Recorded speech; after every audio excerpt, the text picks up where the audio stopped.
Good evening, friends. A very warm welcome to this session on BTC and hepatocellular carcinomas. And the today's meeting focuses on clinical review and evolving landscape of the BTCs and HCCs. Friends, we know that these two malignancies are pathologically very distinct. They share a complex environment and represent a significant challenge in hepatobiliary oncology. Today's meeting brings together the requisite expertise needed to bridge the gap between diagnosis, systemic therapy, and other interventions, which could be loco-regional in the form of surgery or the targeted therapies, regional therapies. However, the focus of the meeting is to discuss the advanced malignancies in both the locations. So therefore, the latest data on targeted therapies and immunotherapies would be the focus, and we would be also looking at case coordination and ensuring a seamless treatment for all the patients who present in an advanced stage. Let's go to the next slide.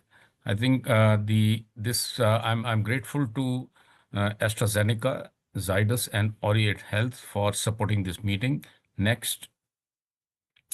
For the attendees, again, a very warm welcome and many thanks for taking time out for today's session.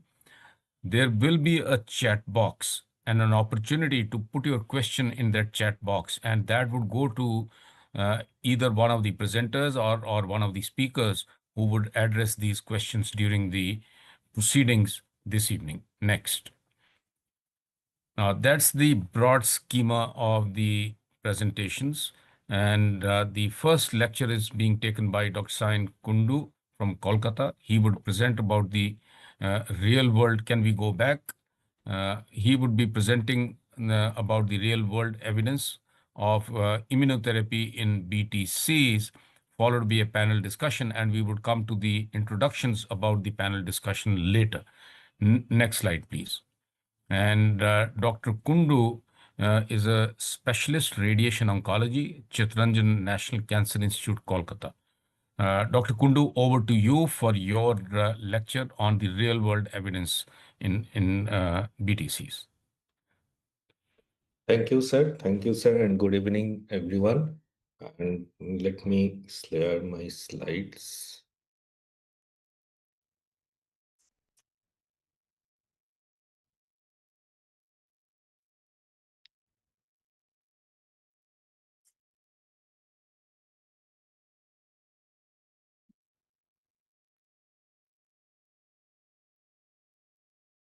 Just a second.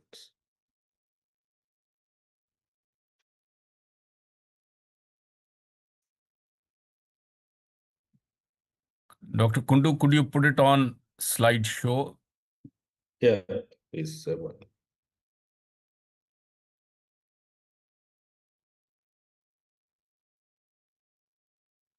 Actually,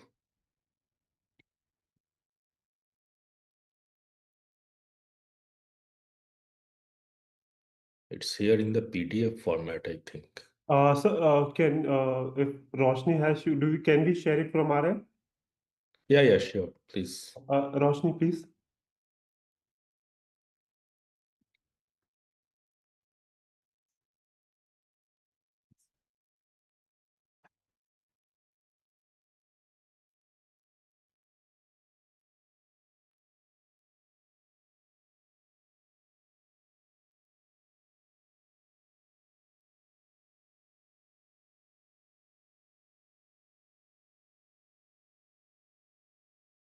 Yeah.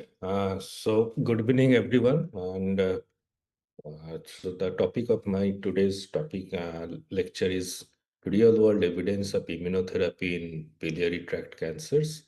And actually, the biliary tract cancers is basically a conglomeration of the different types of cancers, the complex type of cancers comprising of gallbladder cancers and the cholangiocarcinomas, be it hilar cholangios or the perihilar cholangio or the extrahilar cholangio or distal cholangiocarcinoma. So it is basically a complex trait of cancers which comprise whole of the biliary tract cancer.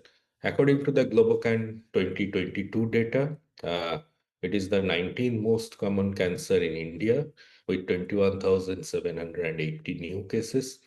Mortality, it's 15 most common, 16,407 deaths with prevalence of more than 36,000 people at any point of time in India. But basically in our OPD, basically in the northern part of India or in the eastern part of India along the Gangetic belt, we see more of a number of this type of cancers because gallbladder cancers are more preponderant along the Gangetic belt of India.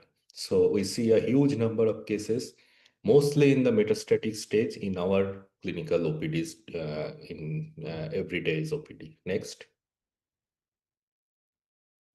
So this is the projected incidence of cancer statistics in India.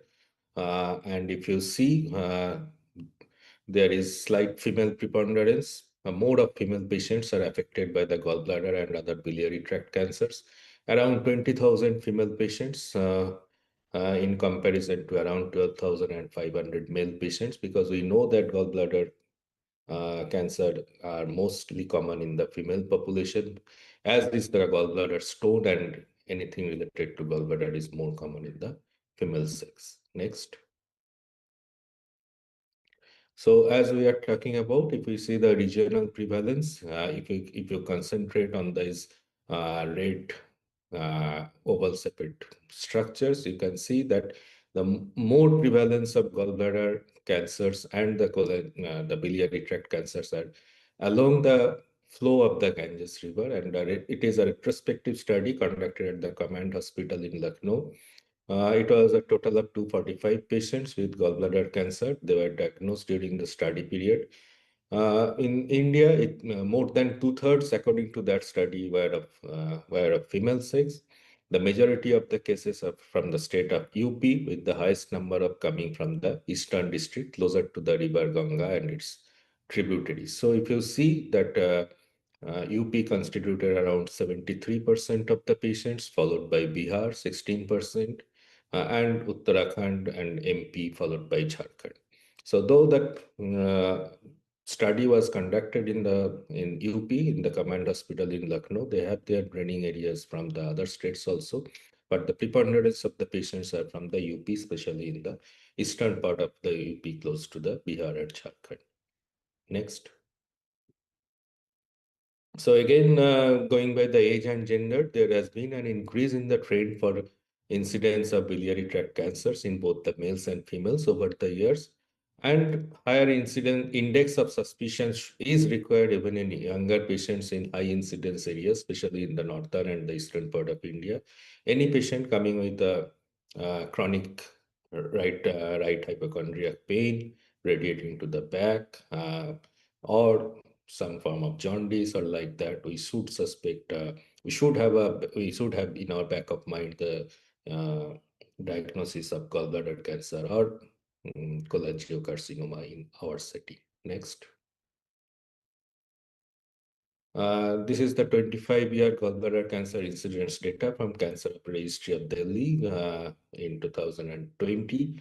And if we see from each 5 year, 1988 to 92, 93 to 97, as from 2018 to 2022, the number of cases has increased exponentially.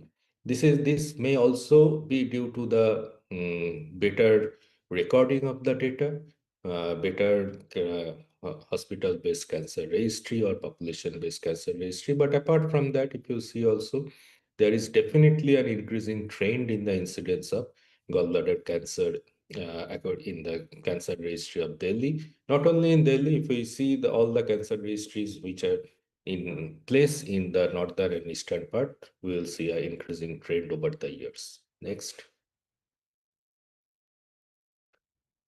So as we are discussing, it is a changing disease trend in the past 25 years, around 12,500 gallbladder cancer cases. Double in case of females than in case of males were registered. and it contributed approximately around 3% of male cancers and 6.5% of female cancer patients. Next. So coming to the topic of my discussion today, it is the real world evidence. We all know that the recommended immunotherapy chemotherapy combination for biliary tract cancer is durvalumab till date. Now recently pembrolizumab has also come into the picture with the same chemotherapy backbone. But we have some phase 4 data or real world evidence data from durvalumab in advanced BTC. We have Indian data also conducted in around 11 centers across India, and some Italian data and from other places also. So I will be discussing mainly on the Italian data by Dr. Renini, and from Indian data from the multiple sites. Next. So coming to the Italian data by Dr. Rimini, durvalumab plus gemcitabine and cisplatin in advanced biliary tract cancer, and early exploratory analysis of real-world data. It was conducted mainly in Italy. Next. So if you see, there are 145 patients were registered in metastatic or locally advanced biliary tract cancer. In their country, there was preponderance of the cholangiocarcinoma, be it intrahepatic or extrahepatic, which constituted around 85% of the cases. The gallbladder cancers, they constituted around 15% of cases, mostly with a normal liver enzyme level. Around 60% of the patients had normal enzyme levels. Around 40% patients had a more than normal liver enzyme level. Around 30% of patients had undergone a stent prior to the chemotherapy or immunotherapy. 70% patient did not require any stenting procedure prior to the treatment. Next. So they were treated with the conventional regimen of durvalumab with gemcitabine and cisplatin or carboplatin in some of the patients. If you see the out of 145 patients, the median overall survival was around 12.9 months. Much as per the Topaz 1 trial results also, they were comparable. And if you see the median progression-free survival, it was 8.9 months, which was also in concordance with the Topaz 1 data. Next. So adding durvalumab seems to improve overall response rate. If we see the objective response rate plus stable disease with some form of response, they were found in around 85 to 87% of patient, with only 12.4% of patient having a progressive disease. Around 5% of patient had a complete response. So it is in concordance with not only the Topaz trial but also with our clinical experience in our day-to-day OPDs also. Next. Coming to the safety and tolerability, as we all know, grade 3 or more toxicities were comparable with the chemotherapy alone arm. Adverse effect, mostly it was due to chemotherapy component. Immunotherapy component had its own side effects, like interstitial lung disease or colitis or the endocrinopathies, but mostly they were safe, and most of them did not require any corticosteroid therapy. Next. This is the large real-life worldwide population experience from the Italian group only. 666 patients from 11 countries in Europe, Asia, and US. 39 sites of locally advanced or metastatic biliary tract cancer, out of which 20% had gallbladder cancer and 76% of them had metastatic biliary tract cancers. So if we see by the location of biliary tract cancer, whether it was extrahepatic, gallbladder, or intrahepatic, And the overall survival data, if we compare with the use of the durvalumab plus chemotherapy regimen, the extrahepatic cholangiocarcinomas fared the most well, followed by gallbladder cancer and followed by intrahepatic cholangiocarcinomas. The median overall survival was 15.1 months, and median progression-free survival was 8.2 months. Next. So this is the comparison between Gemcis versus durvalumab and Gemcis alone. If you see the overall survival data, it was with a hazard ratio of 0.59 in favor of durvalumab plus Gemcis arm. That means that there was around 41% reduced chance of death with the use of immunotherapy, chemotherapy combination. And the hazard ratio of progression-free survival was also very, very significant with 0.57. So the use of durvalumab with gemcitabine and cisplatin had a meaningful overall survival and progression-free survival benefit in the real-world population also. Next. Coming to the real-world evidence from India. Next. So this is the real-world multicentric data from our own country. And if next. There are around 12 participating centers, mostly in the northern and the eastern region, with a few from the western part of the country also. Next. So there also the number of patients were almost similar. 148 patients were included from July 2020 to July 2023 for 3 years across 14 centers in India. But the contrast with the Italian data is that as per our demographic data, we had more of gallbladder cancer cases in contrast to the cholangiocarcinoma. As we see in our daily practice also, we have more of the gallbladder cancer cases. So most of our patients were of metastatic gallbladder carcinoma. Next. So the median follow-up was a bit less of 6.8 months. Median cycles of durvalumab were 3 with chemotherapy 4. Disease progression was seen in 76 out of 148 patients.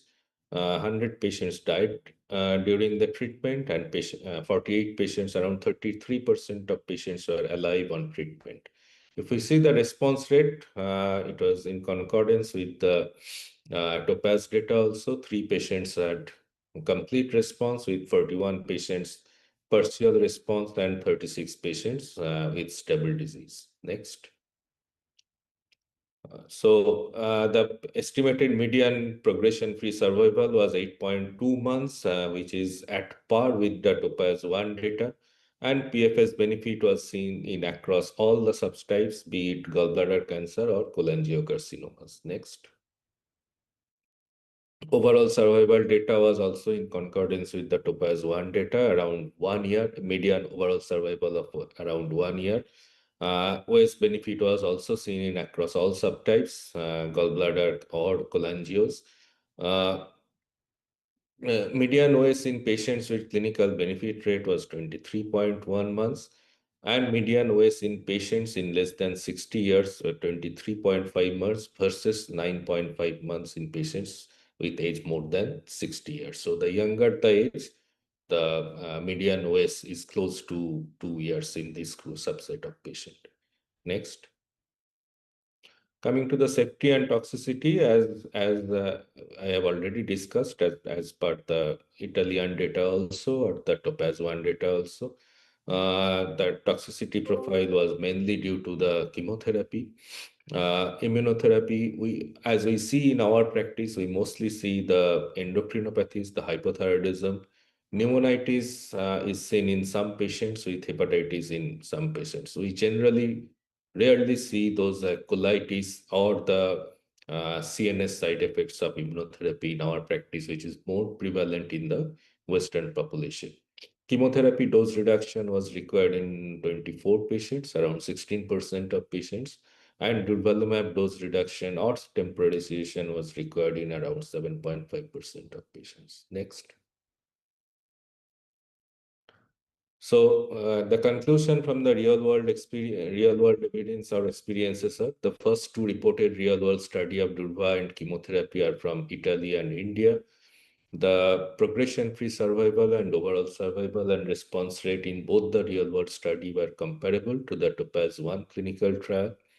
The significantly higher proportion of gallbladder malignancies and metastatics in the metastatic setting and patients with PS2 or higher were there in the Indian study as per the demographic of the biliary tract cancer in India.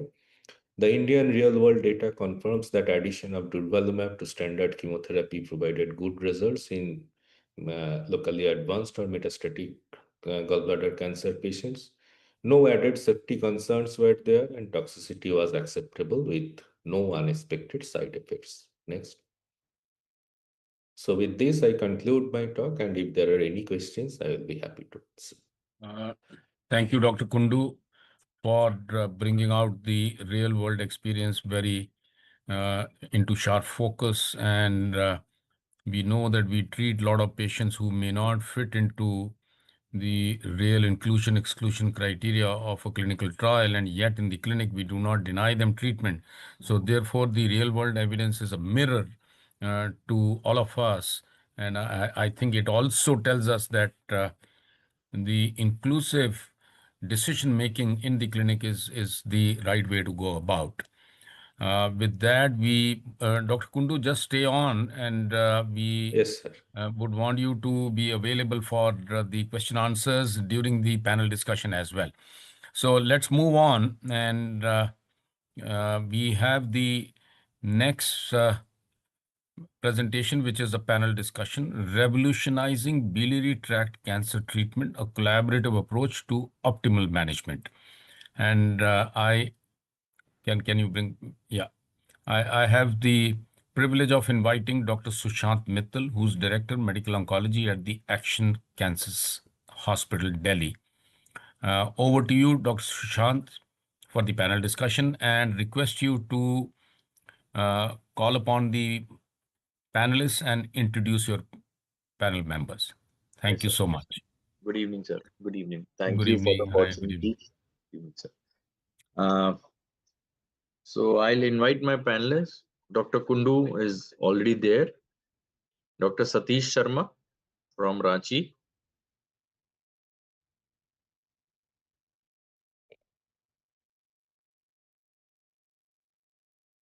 Dr. Mohanty from Cuttack. Good evening, sir. Good evening, sir. Dr. Mugdal from Gurugram. Oh, hi, good evening, sir. Hi, good evening. Good. And Dr. Jadhav from Guwahati.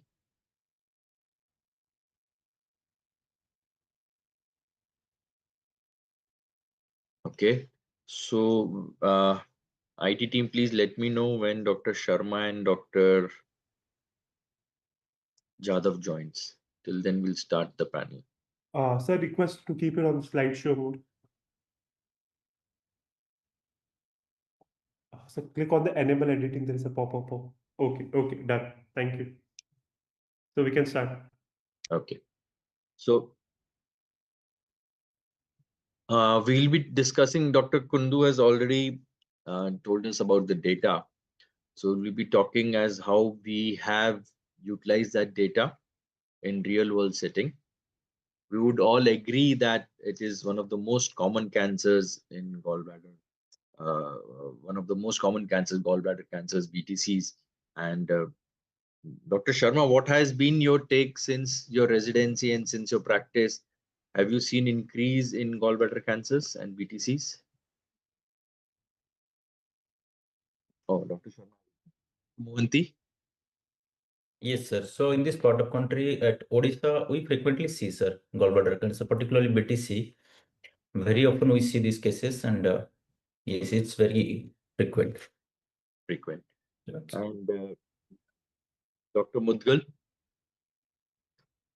Yes, sir. So there is a slight increase in the incidence also, and we usually very frequently we see all the BTCs, maybe it be cholangio or GB. So as we can see the map of India, the West Bengal, Bihar, Madhya Pradesh, the Gangetic belt is there. So, Dr. Kundu, what has been your experience since your residency and your practice? And have you seen the number of cases have risen? Definitely, it has rose up, and we mostly see gallbladder cancers more than cholangiocysts. In the cholangio, we see more of hilar cholangio, less of extrahepatic cholangios. But mostly, if you see in our practice in the eastern part of the country, if we consider the biliary tract cancer, around 80 to 85% of patients come to us in locally advanced or metastatic gallbladder. I totally agree. So, majority of the patients do give history that they had gallstones for a long time. They were asymptomatic, and then suddenly their loss of appetite, there's jaundice, abdominal pain, and when an ultrasound is done, the GB mass is there infiltrating into liver, and they are probably not operable now. So this has been the trend, and as all panelists have agreed that the the incidence has increased, and there is high incidence of suspicion we need to keep even for a younger population to the age group of 40-45 years of ladies also we need to give. So there is increased incidence rate. So number of patients are so Dr. Kundu, how many patients per month you have been seeing now approximately? Just a Uh, rough idea.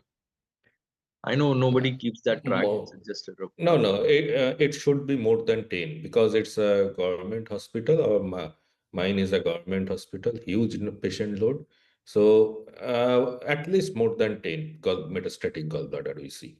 And as you have told, the GBCs are much more common and socioeconomic Mostly GPs, and and poor socioeconomic socioeconomic, poor. poor And performance socioeconomic status, sir? state. That is a mixed bag basically. The patients who come with a high bilirubin level, Jaundice.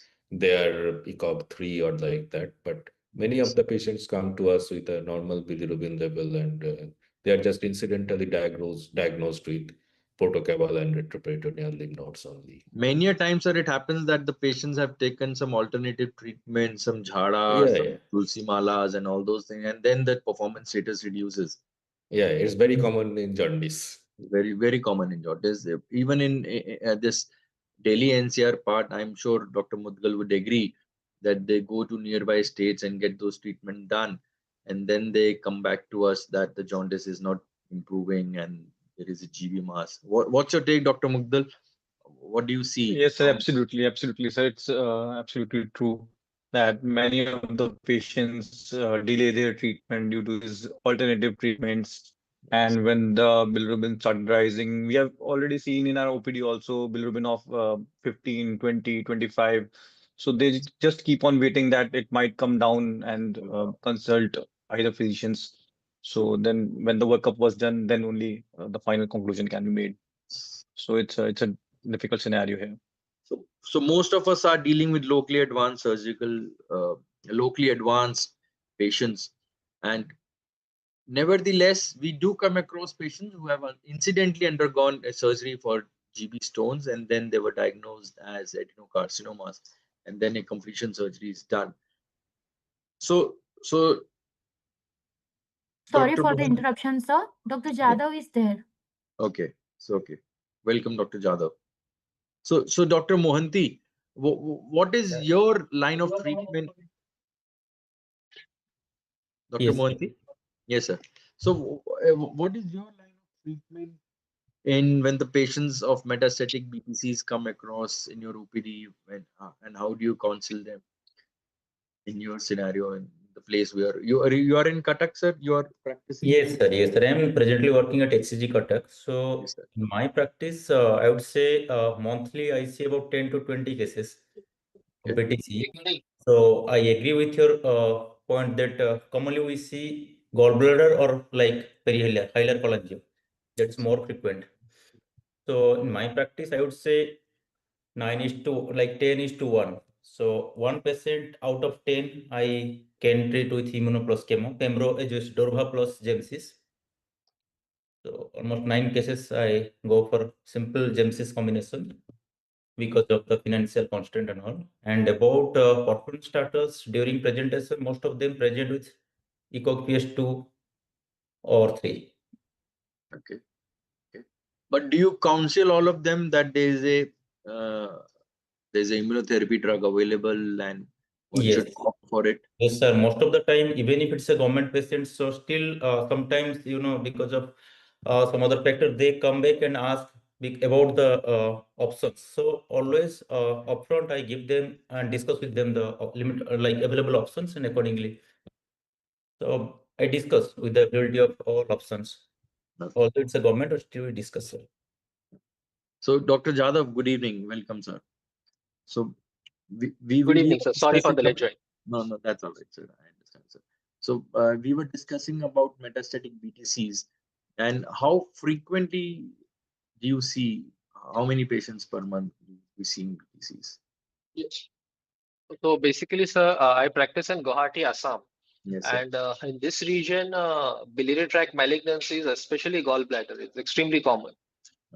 In a private setup, we see around 3 to somewhere between 3 to 5, 7 cases every month of biliary tract, predominantly gallbladder. So how does the counseling happen? What do you counsel the patients about the treatment options and the So previous in the what metastatic drugs and scenario, sir. yes, sir, metastatic. Yeah. So most of our patients, they generally present to us with high bilirubin levels, which require some form of biliary drainage procedures.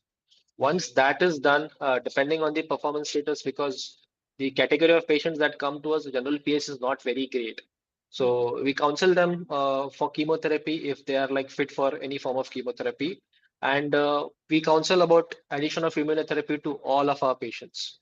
And nowadays, with the advent of targeted therapies, we are also counseling about mutation testing. Companies have come up with biliary tract targeted mutational profiles, which was not Yes. available say 2 to 3 years ago.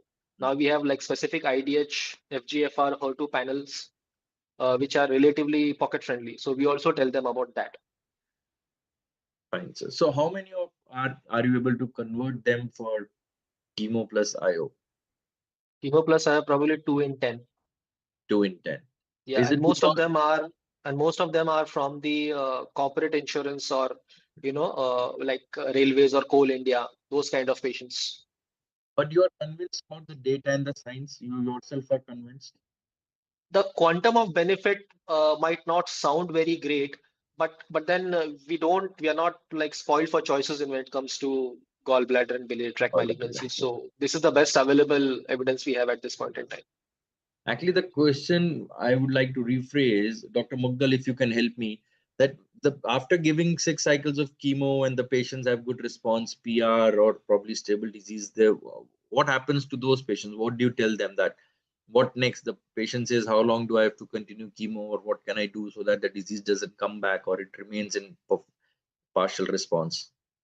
How does it So, sir, happen, Dr.? usually, if we have started with the IO, so we usually counsel the patient that IO will continue, and with intermittent assessment, we'll see that your cancer is under control or not. And if we have completed our chemotherapy, then just we'll tell them that we'll just keep you on follow-up, and at the time of progression, we'll treat. Until then, you'll be on follow-up with regular imaging. That's right. So why I'm asking this question, because when I counsel the patient, I'll tell them upfront that, okay, probably 6 cycles or 3 months or 4 months, 6 months of therapy, I would give GemCis. And after that, if the response is good, and then the question arises, then you'll ask me what is to be done next. So I would suggest that immunotherapy, if you can afford right now, so start immunotherapy rather than saying me that time, okay, now doc, we want to give immunotherapy. So little bit of counseling has changed that if you want to take immunotherapy, take it right now. The second thing is because of the Ayushman Bharat, which is in my hospital now, many of the patients, they come and say that we are from Ayushman, from other states also, Bihar, UP, Punjab. So they say that chemotherapy they want to take under Ayushman Bharat, but they might be able to afford immunotherapy. So I counsel all of them that immunotherapy is available. The quantum might be less, but nevertheless, who respond are continue to show response, as Dr. Kundu had shown in this data, that there's overall survival benefit, the overall response rates have improved. So science is there, as we can see that at the end of 3 years, it has almost become better from the 6.9 to 14%. It has significantly improved. So this at the end of 3 years, these kind of patients have given confidence that if you are able to take this drug and if you are in that end of the tail of the patient, these patients will respond. So Dr. Kundu, since you presented the data, how has been your experience? I know you are in government hospitals, so probably limited number of patients are there, but whatever number of patients you have used, what has been your experience of using the Topaz data?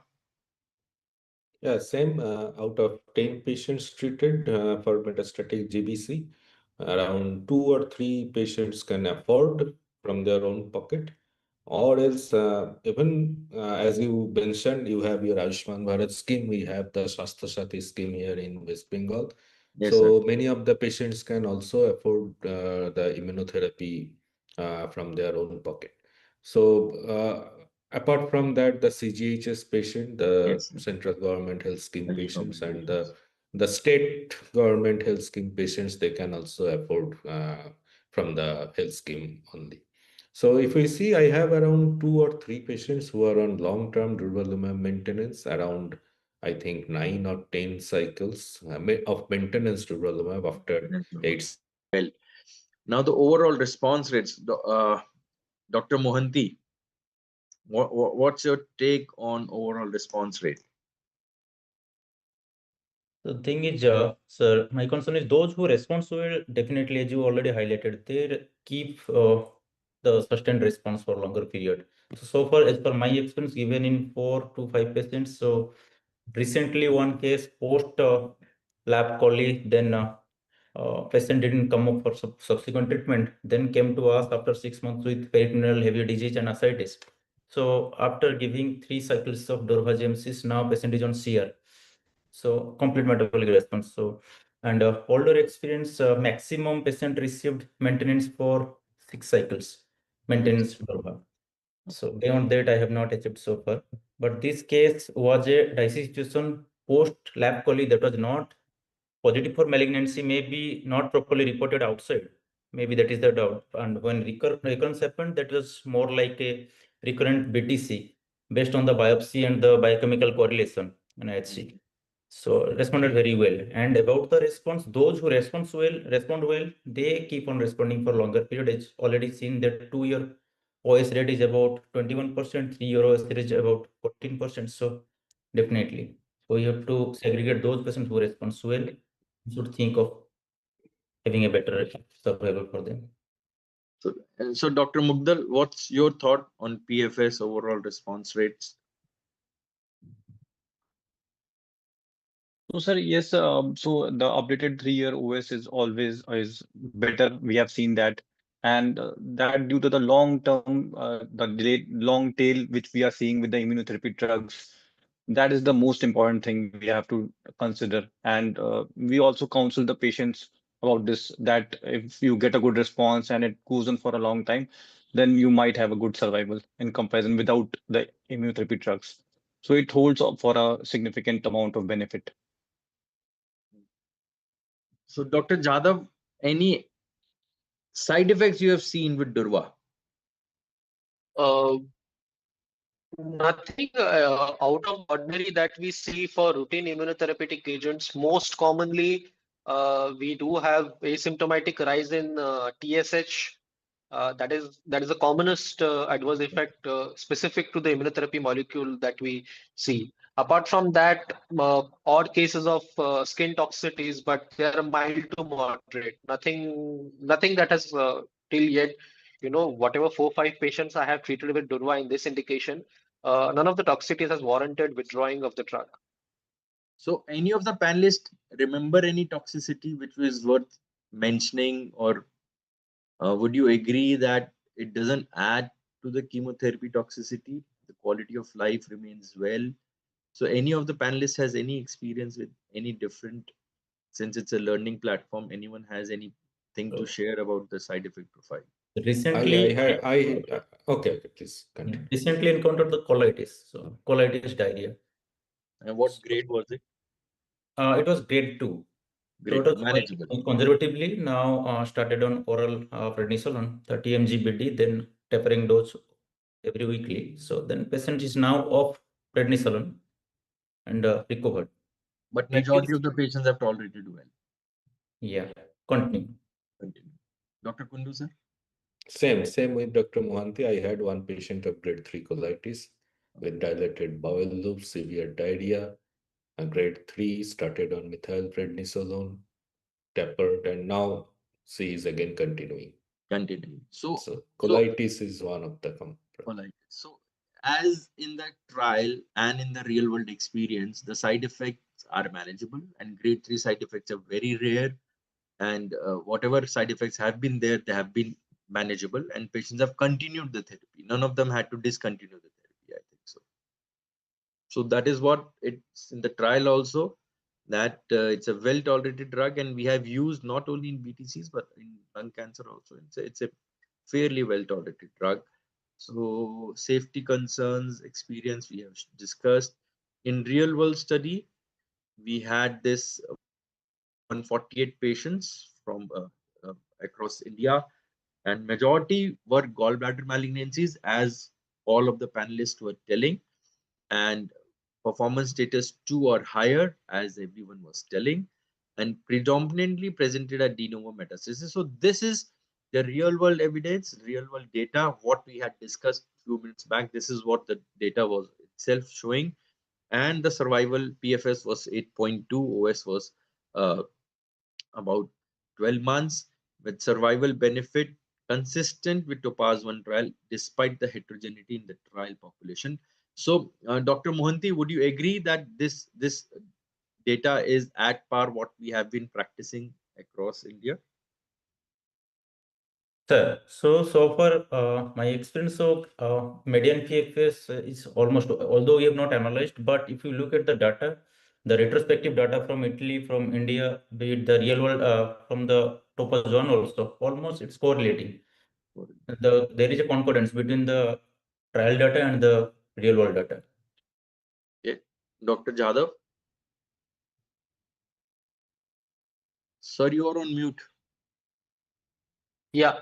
In terms of PFS, yes, I agree. It resembles the real world scenarios that we experience. Also, most of the patients, yes, they are de novo metastatic. I would say most of them do present with obstructive jaundice, at least in the setting where I practice. So It's that across is, India, sir. Before you yeah, joined, we had that discussion across yeah. India. Most of the Okay. patients, they take alternative treatment and then they come back to us with Yeah, obstructive yeah, jaundice, yeah, yeah, RCP, RCP, everything needs to be yeah, done. yeah. That is very common, even in tier 1 cities, right, sir? So the real world now, now the question is, do we do mutation testing in BTC? Kundu sir? We routinely do the HER2 testing, Okay, sir. not the NGS, but nowadays we are beginning to do the IDH and FGFR. Though most of the, I think most of the patients cannot afford the second line ivosidenib or fruquintinib. Fine. Dr. Mugdal? So, sir, in our practice, we usually do NGS at the time of progression, not in the first line. And at the time of progression, we'll tend to do a repeat biopsy and do a NGS testing, not at the first diagnosis. Not at the first time. Dr. Mohanty, do you do? And if you do, when do you do? Yes, sir. Agree, sir. So when I do NGS, almost in about 20 to 30% cases. Not able to do in all cases because of financial constraint. So in 20 to 30% cases, even if I do, mostly on the progression, first progression. So you repeat a biopsy and then you do it? Yes, yes, sir. Dr. Jadhav?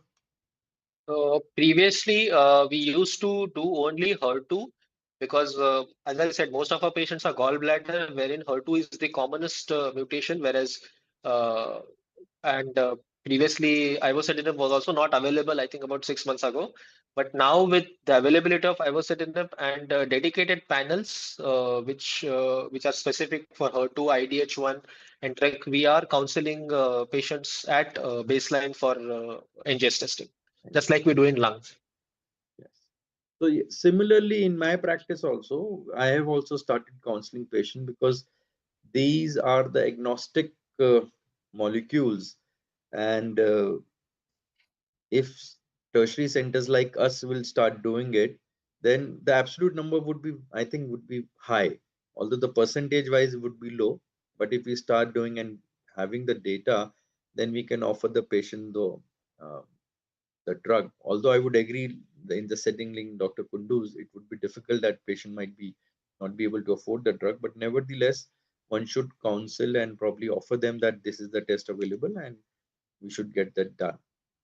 Now, why I'm discussing this, because in Topaz 1 also, even the genetic alterations were there, like TP53 was most common, then CDKN2, KRAS, and IDH1 was about 8.8%.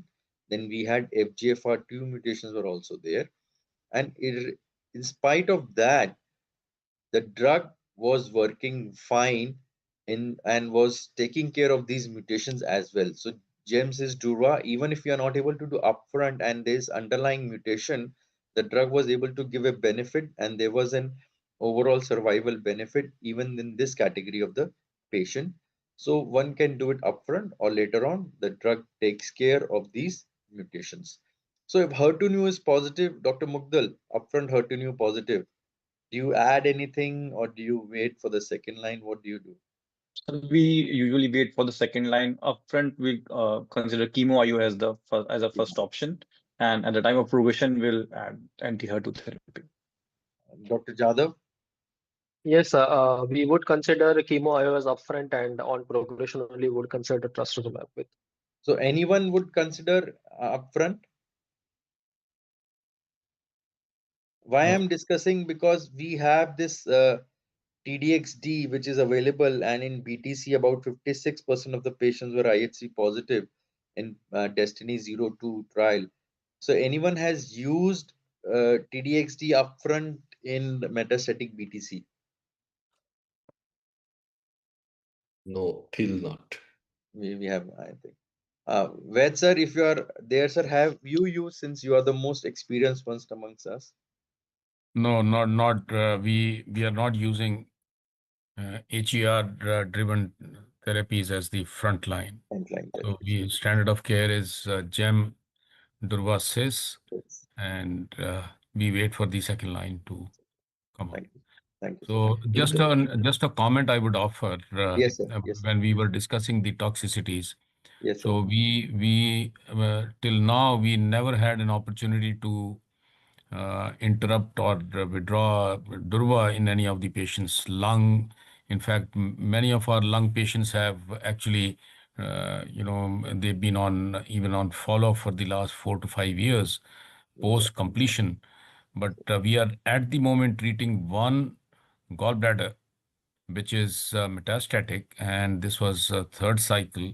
She has a grade 3 lung toxicity requiring high flow oxygen, almost more than 50% reaction in the lung, and she's on methylpred 2 milligram per kg body weight, and she had a skin rash and lung toxicity coming in the same time frame, and the rash actually responded to the steroid within 24 hours. There was a disappearance, and within 2 days, her oxygen saturation started becoming better. Obviously, because this is grade 3 higher toxicity, Yes, so sir. she'll be off the drug forever. That's an interesting point, sir. Yeah. That's interesting. Thank you. Thank you for sharing, sir. So we have these FGFR fusions and mutations also, and then we have this IDH mutant, uh, ivosidenib. So anyone has used this drug? Anyone has experience of using this drug? Any of the panelists? So today only, by chance, that one of my patients who is BTC has progressed after James's Durva and Durva maintenance, and now he is IDH mutation. So I have prescribed this drug. We are trying to arrange the finances. So my experience is very limited. It is just today I have prescribed. So let us see how the patient does and is he able to take the drug. So now NCCN also recommends Durva Gemcis category 1, Pembro Gemcis category 1, and in certain categories, MSI high, and for agnostic purposes, NTRK and RET mutations, we have been using these drugs. So the take-home message, if that standard of care still remains chemo plus IO, in HER2 positive, we are not using upfront, we are using in second line. Mutational testing in BTC is essential because we have now drugs available for us. FGFR ID8 mutations can be targeted in second line, and even with TDXD, we can target the HER2 positive patients. And I think in coming times, we will have more molecules in BTC. For last probably 2 or 3 decades, we had limited options, but in last 2 years, we have a lot more options which is available to us.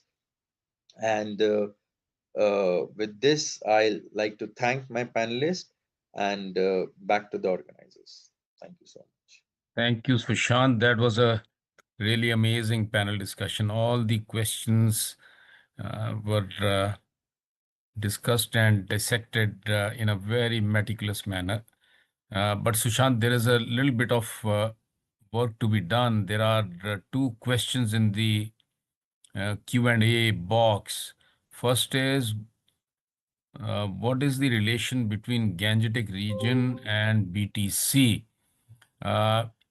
If everybody would appreciate that this panel was like a pan-India. This was actually bringing the best talent from Northeast, from Orissa, from almost all those states where the gallbladder cancer is really very common. And we had great insights from everyone on the panel.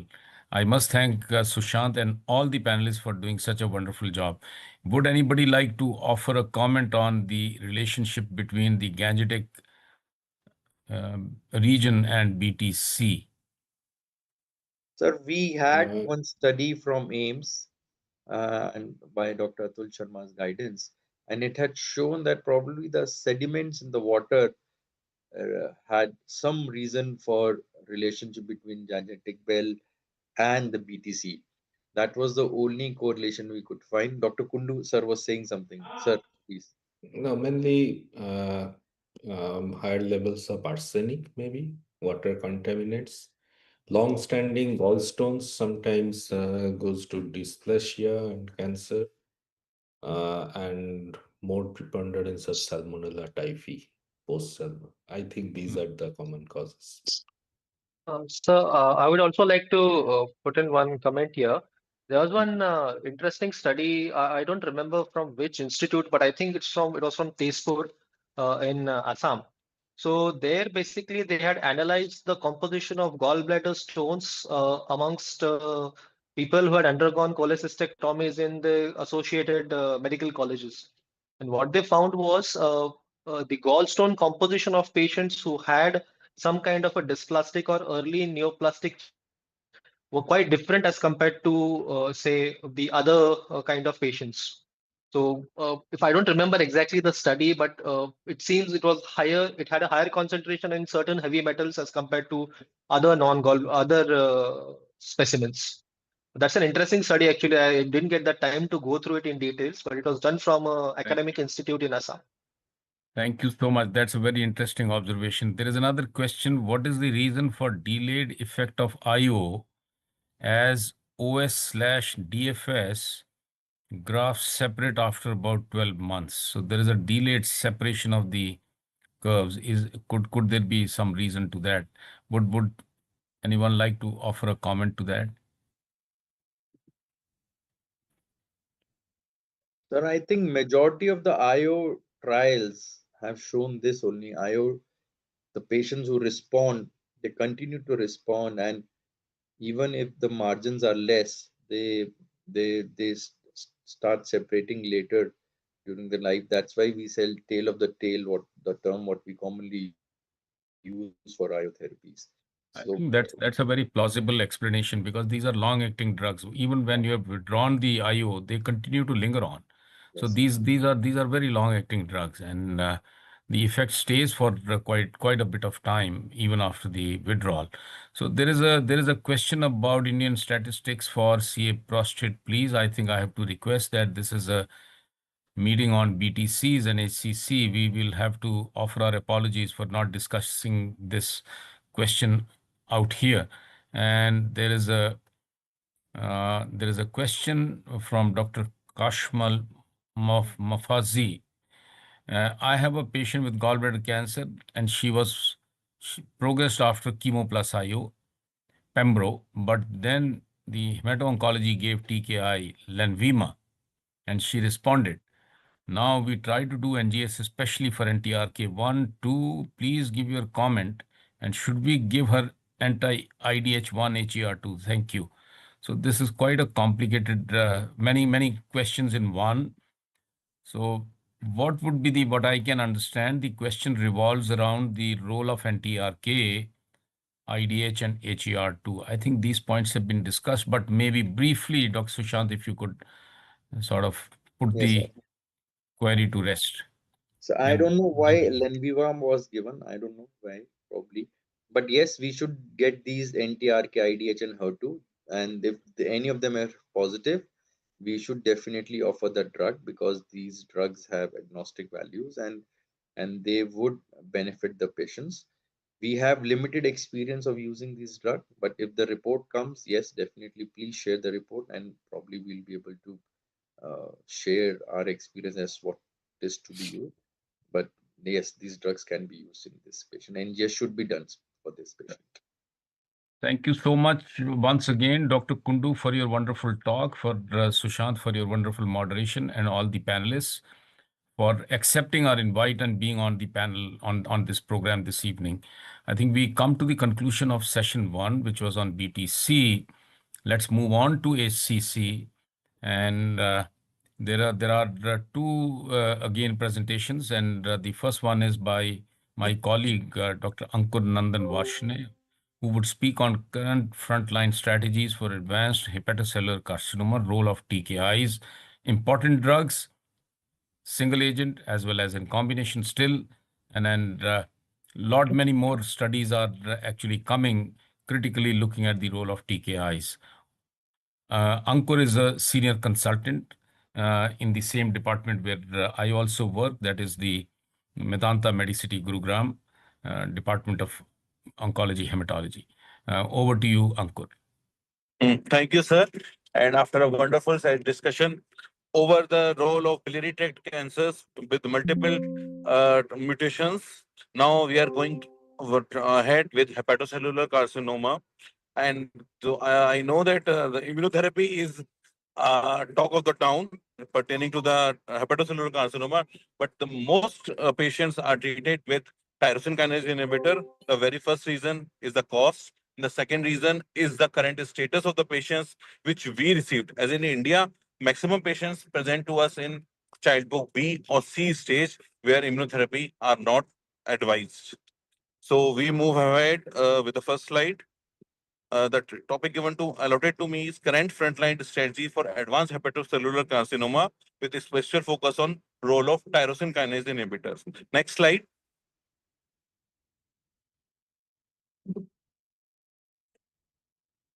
Next slide. So this is the advanced SCC management, which we already know. This is the 2002 BCLC algorithm, and which states that at early stages of SCC, the best treatment go to is for a resection. In slightly advanced, which is early stage 1A, if the patient is fit for liver transplant, we should go for liver transplant. Otherwise, the management is through ablation. And now comes the second is intermediate stage, which is B, where in certain patients, they could be offered liver transplant. Otherwise, we have the option of TACE. But these role of these therapies are limited because only a limited number of set of patients present to us in early stage. Majority of patients present us in advanced stage where the patients who have preserved liver function status, preserved childbirth A, which should be preserved childbirth A, are treated with a combination of immunotherapy with VEGF inhibitors such as atezolizumab with bevacizumab, or a combination of dual immunotherapy such as durvalumab or tremelimumab can be offered. If these patients are not feasible for the treatment with immunotherapy, such as there could be some contraindications such as autoimmune disease or cost is an issue, then these patients can be offered tyrosine kinase inhibitor like lenvatinib or sorafenib in the first line. In second line, we do have offer of cabozantinib and regorafenib. In case the patient is presented to us in childbook C with a deranged liver profile and a deteriorated performance status of ECOG PS3 or 4, these patients are offered best supportive care and they had an expected lifespan of only 3 months. Next slide. So what are these tyrosine kinase inhibitors? We had a multiple sets of tyrosine kinase inhibitors, and these drugs are inhibit by acting on multiple receptors such as FGFR, MET, EGFR, c-KIT, PDGFR, and these are the pathways which have effect on the cell survival. They increase the control cell proliferation. They control cell differentiations. Besides these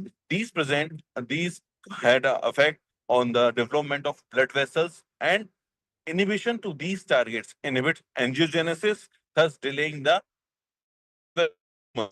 so and second line, we do have regorafenib, cabozantinib, and anti-VEGF inhibitor, which is ramucirumab. Next slide. So inhibiting these drugs can further lead to downgradation of tumor cells by inhibiting these pathways. Next slide. Next slide. So these are the detailed where multiple pathways are shown, and these pathways help in the trans leading to further cell pathways such as the cell proliferation, angiogenesis, leading to further cell mets. The main advantage shown in this chart is each of these drugs is inhibiting multiple tyrosine kinase pathways. Next slide. So we can see the earliest drug approved, which was sorafenib. This was approved in 2007 and granted FDA approval. And this is again a multiple tyrosine kinase inhibitor. Regorafenib was approved in 2017, a decade later, as a second-line therapy, and it has got FDA approval. Lenvatinib is approved in 2018 as a first-line treatment. Cabozantinib has been approved in 2019 as per FDA approval for a second-line treatment. There are two drugs which are apatinib and donafenib, and these are still awaiting the FDA approval. However, they have got approval from certain other regular authorities. Next slide. So now we will discuss on basis of which trials these drug got approval. The very first sorafenib, this got approval on the basis of SHARP trial, where the sorafenib shows a median OS benefit of 10.7 months versus 7.9 months versus the placebo. The dose of the drug was 400 mg oral BD, and this drug, mechanism of action of this drug was again the multiple tyrosine kinase inhibitor. This inhibits the REF, VGFR, and PTGFR pathways. So the greatest advantage of this drug was noticed in hepatitis C positive patients, where HIV-related cirrhosis and which has transformed to SCC has shown a greatest overall survival benefit. However, the drug has known to cause serious adverse events, which include the HFS, hand-foot syndrome, diarrhea, hypertension, and again, deranged liver profile as well as deranged thyroid functions. Next slide. So coming to the lenvatinib, which the approval on the basis of the REFLECT trial. Previous slide was on the basis of REFLECT trial in the first line.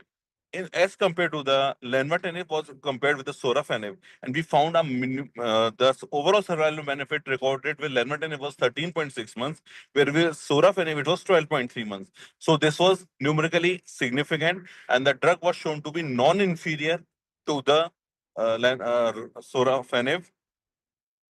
And the advantage it has shown, this drug is quite well tolerated as compared to the sorafenib, though it still had certain side effects such as hypertension, diarrhea, loss of appetite, and weight. But further, against sorafenib, this is better tolerated. This drug is a multiple tyrosine kinase inhibitor, and the dose include needs to be around 20 mg OD. Next slide.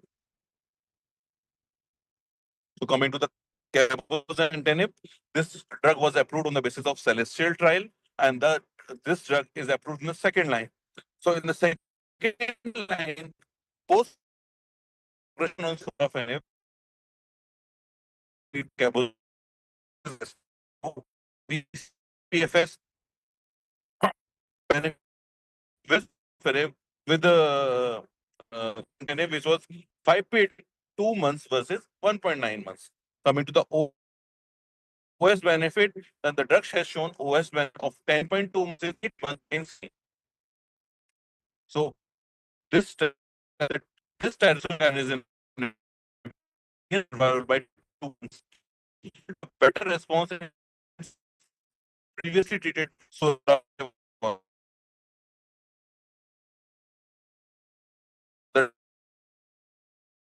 and diarrhea, and these side effects are quite with all tyrosine kinase. Next,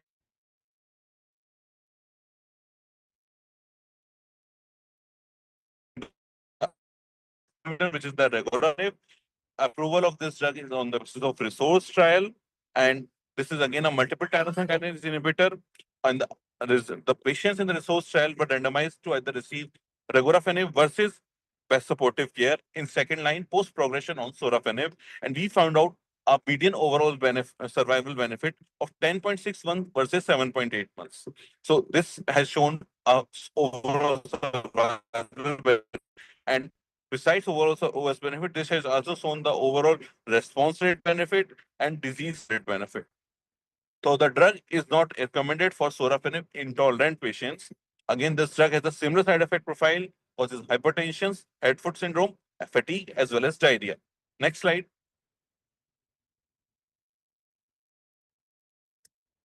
Now coming to anti-VEGF inhibitor, which is ramucirumab. This is again approved in second line. So especially got the approval on the basis of REACH-2 trial study, and the approval is in second line patients following disease progression on sorafenib with AFP level more than 400. So in REACH trial, the patients were randomized to either receive ramucirumab versus best supportive care, and the ramucirumab has shown a median OS benefit of 8.5 months versus 7.3 months in the generalized population. However, it was a bit higher in patients who have AFP level of more than 400. As expected, this drug has shown a higher OS overall response rate as well as disease control rate. The adverse event profile is slightly different as compared to the TKIs. It causes fatigue, peripheral edema, decreased appetite, and in some patients can cause abdominal pain. Next slide.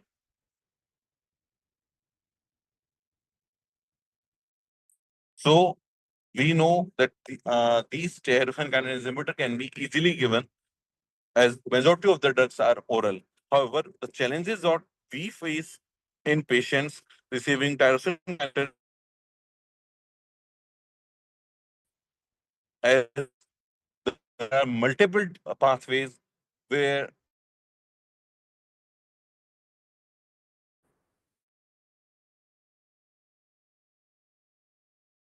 site blocked by multiple pathways are being blocked by these tyrosine kinase inhibitor.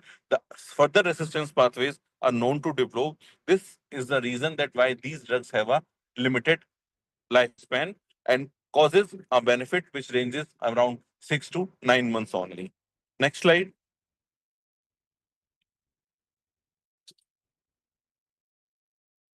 Next.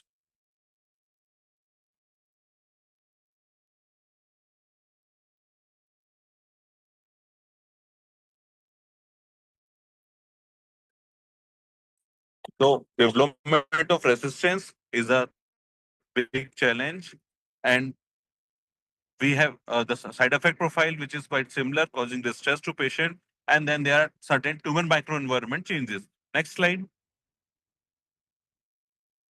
So the tumor remodeling is hampered with these drugs. Next slide.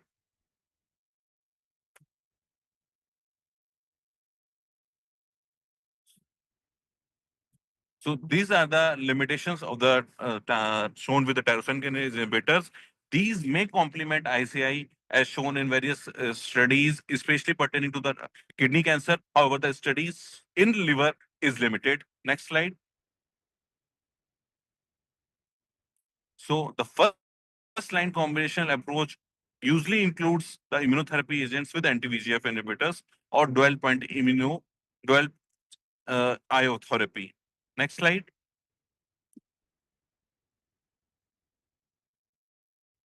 Next slide. So there is the one study which is Cosmic 312 study. Back to previous slide.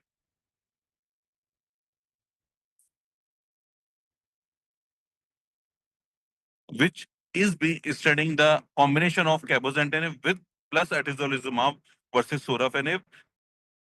This study has shown a slightly longer PFS of 2.6 months versus in the control arm. However, this study has failed to prove any overall survival advantage. Next slide.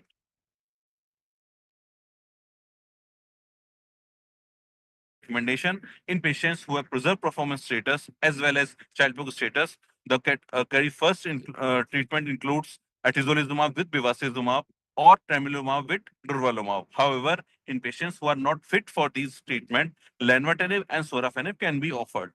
In second line, cabozantinib and regorafenib are category 1 recommendation currently. Thank you.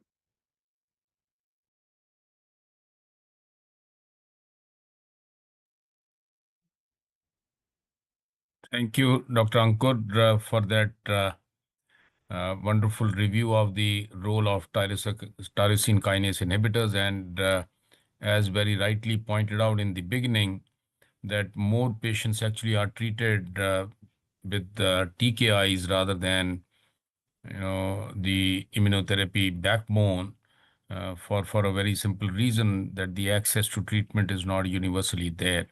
And therefore, we have to contend right from the first line to the later lines of therapies with TKIs in a good proportion of our patients. And now we move on to the next presentation. And I call upon Dr. Devinder Paul, who's Additional Director, Medical Oncology, Fortis Healthcare, Ludhiana, to present his talk on immunotherapy breakthroughs, transforming HCC treatment paradigms. Over to Dr. Devinder. Thank you very much, sir. Good evening. Am I audible? Yeah, very well. Good evening, sir. So my presentation will be on the immunotherapy breakthroughs transforming the HCC treatment paradigm. As Dr. Vashni has told, most of our patients, almost 80%, will eventually start with oral TKIs, but as in other primary sites, the role of IOs is increasing and also in HCC also. Next slide. So liver cancer is the 7th most common cancer worldwide and the 4th most frequent cause of cancer-related mortality. You can see the global data. As far as incidence is concerned, it counts for almost 4% of all the global cancers. But when it comes to mortality, it jumps to 8%. So 4% incidence and 8% mortality. Next slide. So this has been discussed earlier also, risk factors and pathogenesis of this malignancy. Most causes are because of viral and certain alcohol or substance abuse, and also the metabolic causes. They eventually leads to chronic inflammation. There is a fourth plate in the chronic inflammation and cirrhosis, immune suppression, which leads to cirrhosis, and eventually 2 to 3% of these patients will eventually end up into HCC. Next. So now we know that it's in India, and especially the northern part of India, the metabolic causes, that is the NAFLD, is the predominant cause of cirrhosis and eventually the predominant cause of HCC now. Next slide. So this is the main discussion for me, the management of advanced unresectable hepatocellular carcinoma. Next slide. So this was the pivotal trial regarding the use of dual IO. This is the Himalaya trial published in NEJM in June 2022. It's the phase 3 randomized open-label multi-center study of tremelimumab and durvalumab as first-line therapy in these patients. Next slide. So you can see the randomization, including criteria, patients more than 18 years of age, unresectable HCC. They took the BCLC stage B or C, but important thing is that it only took childhood class A patients, and these all patients must have been treatment naive and with a good performance status, we call performance status 0 and 1. Randomization was initially done into 4 arms, arm A, B, C, and D. Arm A was a stride regimen, which contains one loading dose of tremelimumab 300 milligram and every 4-weekly dose of durvalumab 1500 milligram.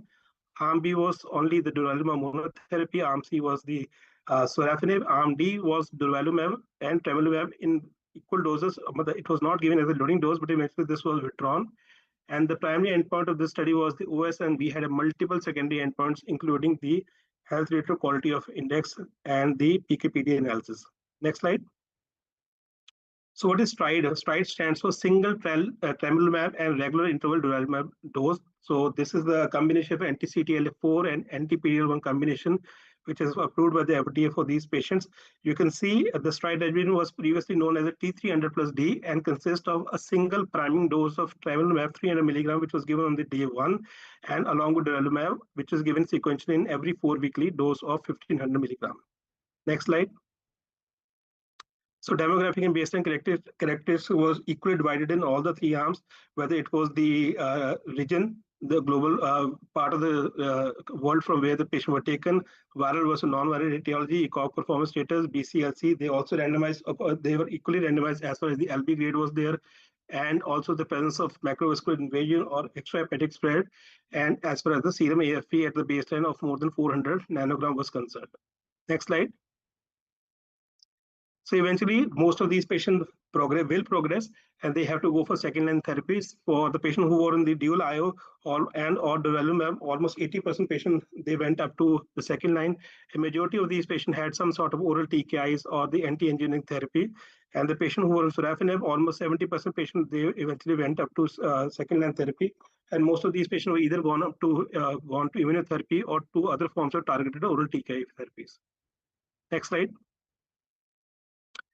So at the 5-year updated analysis, the STRIDE maintained a significant OS benefit versus the sorafenib, and unprecedentedly 1 in 5 patients are still alive at 5 years. You can see from this graph.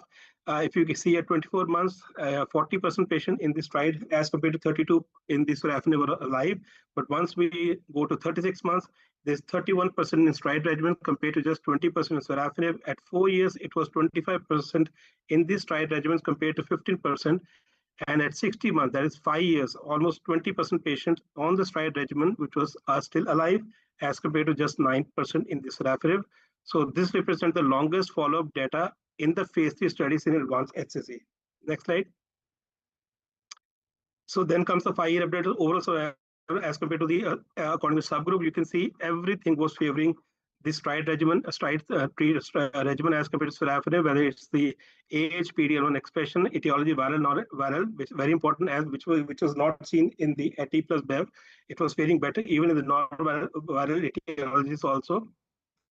Whether the presence of macrovascular invasion or not, whether the presence of extrahepatic spread present or not, everything was favoring the STRIDE regimen. And very importantly, if we see Asia versus the rest of the world, Asian people, they were faring better as compared to the rest of the world as far as the STRIDE regimen concerned. So STRIDE fared better in the Asians as compared to the other part of the world. Other part of the world were also getting some good benefit, but it was predominantly the Asian peoples who were faring better. Next slide. So if we see the extent of tumor shrinkage with this STRIDE regimen as per the bladder control review, you can see most of the patients who had a good shrinkage of tumor, they fared much better. So you can see the patients who were having 50 to 100% tumor shrinkage, they were at 36 months, almost 81% of these patients who had a good tumor shrinkage were alive. And when we jump up to 60 months, again, the patient who had a very good tumor shrinkage, they were alive. 62% of these patients were still alive in the STRIDE regimen. So it means the patient who had a better tumor shrinkage, they fared better on the STRIDE regimen as compared to sorafenib. Next slide. So if you go with the depth of response, you can see they have categorized it into 5 subcategories: no shrinkage, less than 20%, 25% shrinkage, 25 to 50, 50 to 75, and 75 to 100. what this slide shows, that there were patients on sorafenib also who who had a good tumor response. If you say the last slide, that is 75 to 100%, there were patients in sorafenib some patients in sorafenib who had this much of depth of response. But if you see at 48 months, only 50 patients on sorafenib were there at 48 months, and even at 60 months also 50 patients were there in sorafenib. But when we see on this slide, at the same time interval, 80 patients were having OS benefit at 48 months, and at 60 months, almost 66% of patients who had a good tumor shrinkage, they were still alive. Next slide. So the 5-year OS as of this slide versus reference by the baseline LB grade. LB is the albumin bilirubin score which we do nowadays to see. It is also some sort of a prognostic indicator. Also, it is graded into grade 1, 2, or 3. All the grades, whether grade 1, 2, or 3, everything was faring better with stride as compared to sorafenib. The quantum of benefit was more in the LB grade 1 as compared to LB grade 2 or 3. You can see at 60 months in the patient who had a baseline LB grade 1, almost 25% patients were still alive as compared to 13% on sorafenib. And the patient who had a baseline LB grade of 2 or 3 at 60 months, still 13% patient on stride regimen was still alive as compared to just meager 4% on the sorafenib. Next slide. So tumor response, oral response, and duration response, they were also almost 4 times better, and the overall response rate was 4 times as compared to sorafenib in this slide. That is 5% sorafenib versus 20%. They also had few CR also, and the median duration response was also better in the stride, and the median time to response was also quicker in the stride regimen as compared to the sorafenib. Next slide. So the most common adverse events in stride regimen were the rash, pruritus, and diarrhea. You can see rash, pruritus, diarrhea were the predominant cause. Other causes, other AEs were quite less. But if you see, compared to sorafenib, rash was even there in sorafenib. Also, pruritus was also there, but less.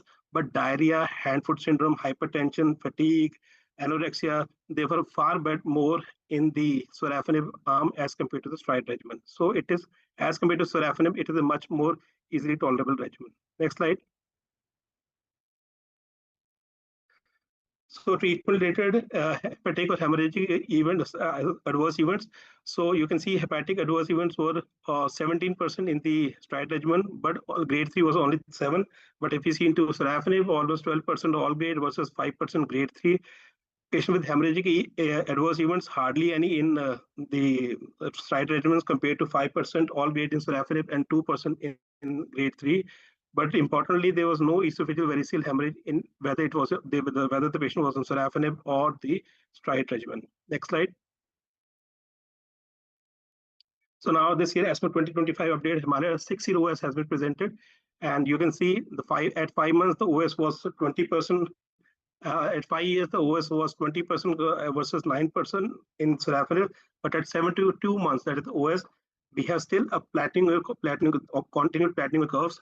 At even 6 years, almost 17% patient on stride regimen was still alive as compared to just 8 to 9% on sorafenib. So there is a continued benefit which was seen for beyond 48 months now. Next slide. So this is the updated NCCN guidelines. We all know preferred regimens remains the IO plus anti-VEGF, that is AT plus BEV, and now we have Tremi plus Durva dual IO, which has been category 1 recommendation. And beyond progression, we have multiple other options, which Dr. Bashni has also enumerated in the last talk. Next slide. So in conclusion, stride has shown better anti-tumor activity than most of the all the TKIs. It seems to benefit across all the subgroups, including the non-viral etiology patient population, which was not seen in the AT plus BEV. Stride is a well-tolerated and with low rates of discontinuation and a very meager GI toxicity. And it continues to set a new benchmark in the HCC metastatic, with 1 in 6 patients still alive at 6 years. So I think that will be all from my side. Thank you so much.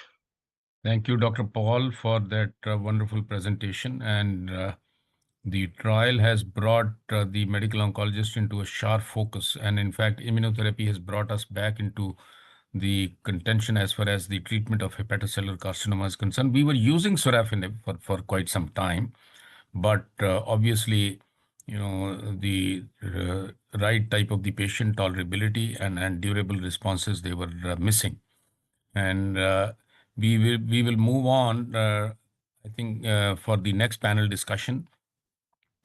So I take this opportunity to invite Dr. Shyam Agarwal, who's the chairperson medical oncology at the Sir Gangaram Hospital, New Delhi. Dr. Shyam is amongst the senior most oncologists of the country today and vastly experienced in the subject. And Dr. Shyam, over to you to moderate the panel discussion on immunotherapies in HCC. And warm welcome and thank you for accepting our invite. Yeah. So thank you, Ashok, for inviting to conduct this panel focusing on the management of HCC. And I think I can see Dr. Vishnu Hari. He's from Sarvodaya Hospital in Faridabad. Then we have Dr. Welcome, yeah, Dr. Nikhil Himtani. He is at the Batra Cancer Center. Good evening, sir. Yeah, good evening. Dr. Joydeep Singh is at Medanta itself. Good evening, sir. Yeah, he's there. Dr. Satya Sarangi is at Medanta in Noida. Good evening, sir. And I think Ankur stays on. Hi, good evening, sir. Yeah, welcome all of you for the panel discussion on HCC. So I think the slides have been provided, and can they be collected from the organizer side? Right. So I think these are questions based on the theory part mainly, but maybe in the end, if time permits, we'll have a small case to discuss. Although we don't have a surgeon or a interventional radiologist in the panel, but then I think, can we have the next slide? So these are, preliminary slides, as you can see here.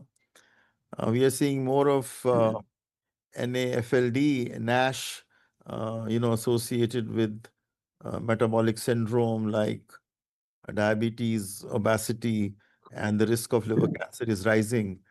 And of course, the hepatitis still remains as one of the important causes underlying the occurrence of HCC. Next slide.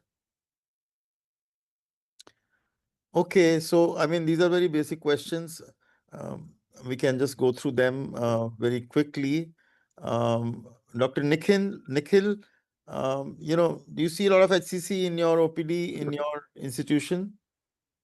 So, sir, I would say in a month, I would say around 1 to 2 cases I generally see of advanced HCC, mostly referred by the gastrophysician, patient having multicentric, multifocal disease, or patient having portal vein tumor thrombosis. So most of these cases are come to us with advanced stage.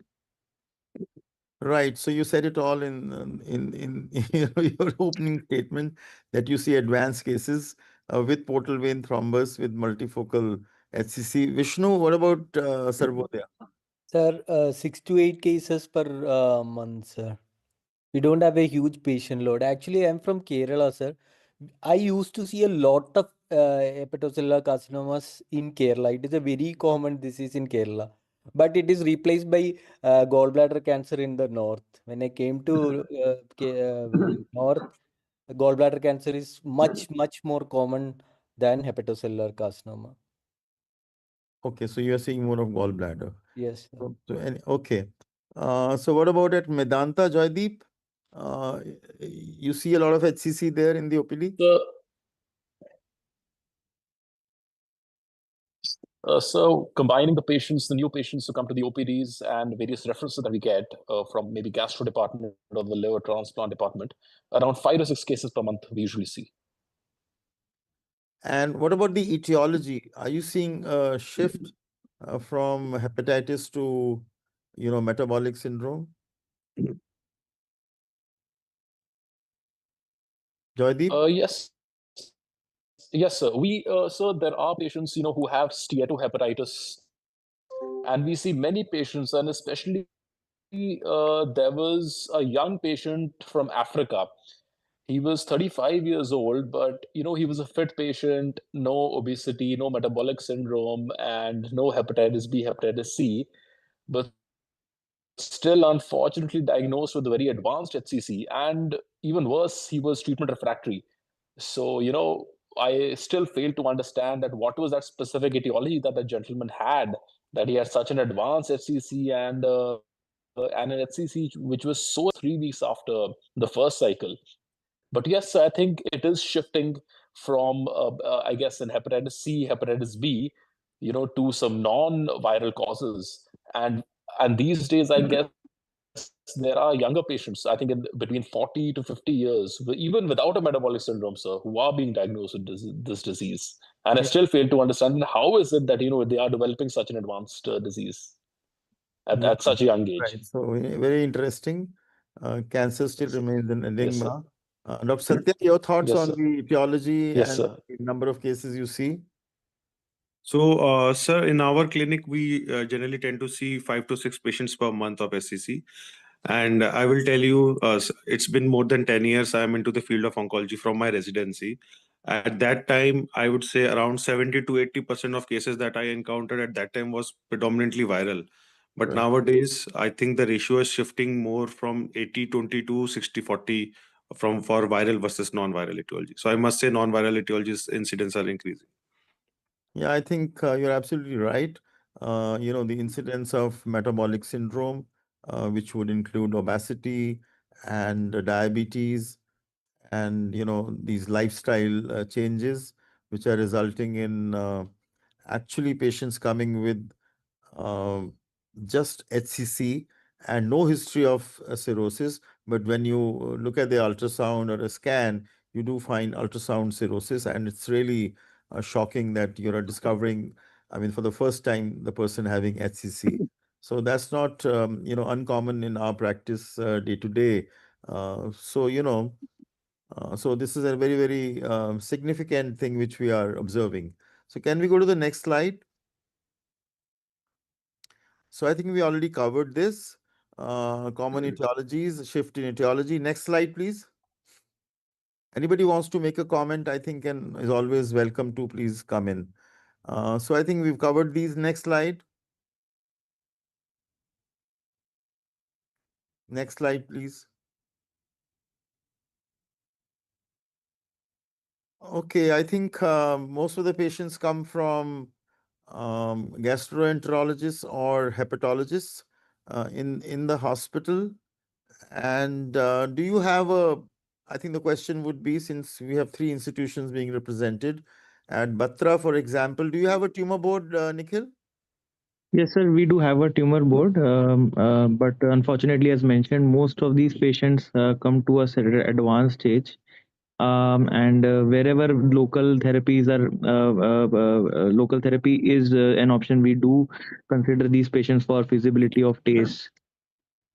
So you have an interventional radiologist in the hospital? Yeah, we have a visiting interventional radiologist, sir. Yes, sir. Right. So Vishnu at Yes, Sarvodaya, sir. do Sir, you we have, do have a tumor board, sir. and you So have ours is not a transplant center. So we see like localized disease transplant eligible patients once in a while only, and those patients are being referred to other centers for transplant. For locally advanced disease and metastatic disease, we do have a tumor board, and most of the cases are being treated by us. And our intervention radiology is also good, and we do TARE also. Our nuclear medicine department is also actually very much active. Ankur, are you with us? Yes, sir. Right. So I think Medanta has a very Pretty good liver transplant department, sir, and as well as and intervention radiology nuclear department. yeah. And we So do run tumor board daily.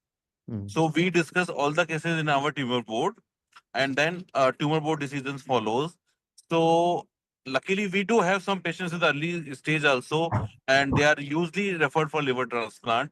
But still, at most 30% of patients land in childhood C stage where nothing can be offered to them, and they are candidate for best supportive care. Right. So I think basically, just to highlight the significance of having a multidisciplinary team in which you have a transplant surgeon, you have an interventional radiologist to perform MWA or TACE and TARE, then you do need the hepatologist, You do need the radiation oncologist because of the evolving role of SBRT, and then, of course, a medical oncologist. So I think these are key people who must be engaged in decision making for a patient with HCC. So next slide, please. Okay, I think Ankur also made the statement in terms of the percentages of patients we are seeing. So anybody wants to comment on this, Vishnu? No, sir. Is there a Actually, difference in the pattern you saw in Kerala and here? yes, sir. There are a lot of differences, sir, in HCC. First of all, etiology, most of the cases are either NAFLD or alcohol related in Kerala. The cases I see here are mostly viral because Sarvodaya, most of the patients are from poor background. Most of the patients are from panels like railways or railways, most of the patients. So most of the HCCs are viral, the cases I see. And I was working closely with a transplant team at my center in Kerala. So we used to see a lot of early stage HCCs Okay. there, but now most of the cases are either B or C. Sometimes D also we see, sir. So Dr. Satya, your experience on the staging of HCC at the time of presentation? So in our practice, it has been predominantly BCLC stage C. But when I was in BLK Max, we did encounter 10 to 20% of cases of the early stage SCC. Right. I think it's also dependent on the kind of gastro background which the institution has. Because if you have a very strong gastro or a hepatology department, well, then you're going to be seeing a lot of patients with cirrhosis, and those are like followed up fairly, regularly, and therefore you're able to pick up early HCC. So, any idea how frequently the cirrhotics should be followed for during their lifetime? Nikhil or Joydeep, please. Since these patients are with the gastroenterologist. Yeah. If there is a high risk patient, yes, sir. So if there is a patient who comes in a high risk category, like if he's a hepatitis B or C positive, if he or she they have steatohepatitis, and if on a routine ultrasound they do have a liver lesion, which is 1 centimeter or more, there, and if the AFP, even if the AFP is normal, at least 3 to 6 monthly, the patient should be followed up with an ultrasound and with an AFP. And if the AFP is raised at the time, and then I believe that with a triple phase CT or a dynamic MRI, the patient should be routinely followed up and a surveillance should be done. And if at any point there is a conversion to HCC, or if the radiological features do represent HCC, then an appropriate intervention should be taken. And it's better to obviously encounter this disease at an early stage as compared to an advanced one, so that these patients can have a long life and probably be disease free. Right. So I think what they say is that all cirrhotics should be followed at 6 monthly interval with an ultrasound and an alpha fetoprotein. Yes, sir. And at any time, Right, sir. lesion or alpha fetoprotein rising, then you're supposed to go, more thorough in terms of dynamic CT or MRI to confirm the findings for, what you find on Yes, the sir. ultrasound. So next slide, please. Right, sir. Yes, sir. Can we go to the next slide? And there's a 3 to 4% chance every year for developing HCC in cirrhotics. So I think that's not a small Yes. number, and therefore they need 6 monthly Yes. checkups. So these are some of the Yes. figures from India in a tertiary care center. And I think they seem from somewhere from Kerala, right, Vishnu? No, sir. This is from Shetty. This is from Karnataka, sir. Okay, Karnataka. Yes, sir. So you can see the figures here that most of the patients, child, B is 45%. I don't know about A, 41%, maybe, So do you agree with this kind of, Vishnu? Yes, sir. Yes, sir. Okay. Agree. So maybe I think we will see much less child PUG A. Nikhil? Yes, sir, I agree, sir. Mostly we see childhood B, B7, B8, and childhood C. Also today I saw one patient, again bilirubin 7, albumin of 2, INR 1.9. So patient qualified for best supportive care only, sir. So mostly B and C we see in our practice. Right. So I think so that to us seems to be much more common than as compared to childhood A. Next slide. Although the inclusion criteria for most of these immunological A. or immunotherapy studies were in childhood A up to Yes, sir. B7, I think. Next slide. So yeah, I think this slide I can't go through because you all know this, and let's go to the next slide because these are the guidelines for treating patients in different stages. So next slide. So I think you're all aware of these, drugs which have been launched in various timelines, as you can see here and as you heard from the previous speakers. So I think to say today we have lenvatinib, we have cabozantinib, we do have regorafenib. I don't know if somebody's used regorafenib HCC. Any experience? Because we use lenva and cabo. Of course, we do the immunotherapy. Anybody has experience with regorafenib in HCC? So I have used in third or fourth line. Sir, I've also used in fourth line. Not great responses and very poor tolerance. Later lines, yes. Later lines. Okay, with not. So in my residency, I had used it in third line, but like everyone else said, the responses were very poor, and it had a very high side effect profile. So not very happy with the results. Okay. Can we move on to the next slides? So, I mean, basically, you have those two options in the first line if somebody can afford atezo-bev versus durva and tremelimumab. So, what patient characteristics are the most important for you to make first line treatment choices in unresectable HCC? Vishnu? Sir, I think the first thing is comorbidities and bleeding risk, sir, before deciding on treatment. And childhood status also. Liver function, yeah. Yes, sir. So, what about disease etiology? Etiology, yes, sir, I would take into consideration because Tisobev has got a poor response in patients with metabolic liver disease like NAFLD, NASH related cirrhosis. Meanwhile, stride regimen has got a better outcome in those patients. So disease Ankur, etiology also I'll take into consideration. Ankur, you agree? I mean, if you have a patient with metabolic HC, would you not give them atezo-bev? So in case if there is no contraindication to bevacizumab, the Yeah. main factor in this writing will be the bevacizumab. So there should be no bleeding risk, there should be no hypertension, no contraindication to the use of bevacizumab. Then it could be done. So you're not worried about the etiology? Etiology is the second thing. In case both the options are available, then I go for the etiology decision. Dr. Satya? Yes, sir. For me also, I think the bleeding risk and the comorbidities are important. Regarding the etiology, there has been a mixed data. Some earlier studies have shown that yes, the IU-IO combination is doing well in non-viral etiology. But with the newer data and a meta-analysis that has looked into it, it has really shown that there is no clear-cut answer to it. So for me, if the disease burden is high, I generally go for atezo-bev if there is no contraindication, because we have used the steroid regimen, and for high disease burden, there has been a rapid progression. So I tend to avoid that. Okay. Nikhil?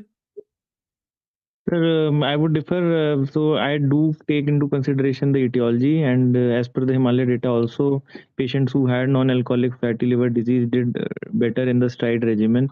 So I do take into consideration the etiology. For hepatitis B and hepatitis C, I'm happy with atezolizumab.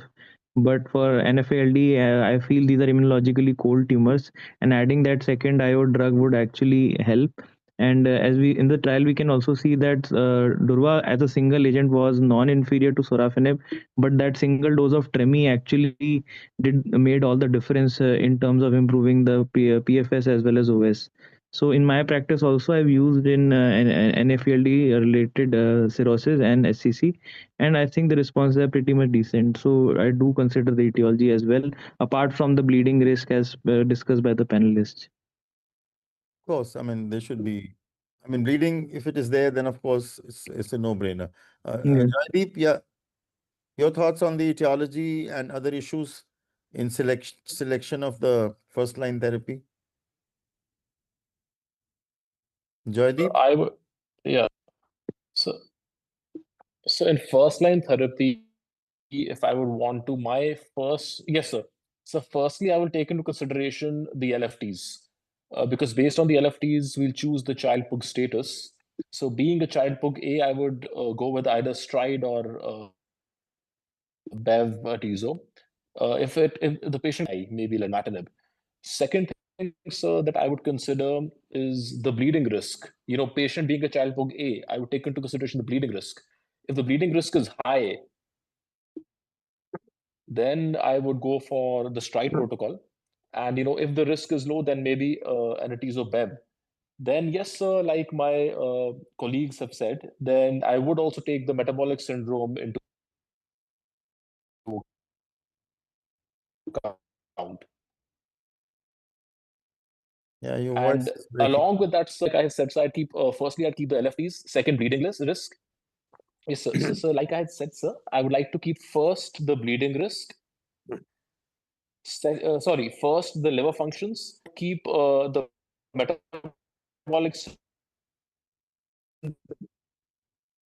Joydeep, your voice is breaking. Maybe your and signal the is a little performance status, sir. disturbed. Yeah.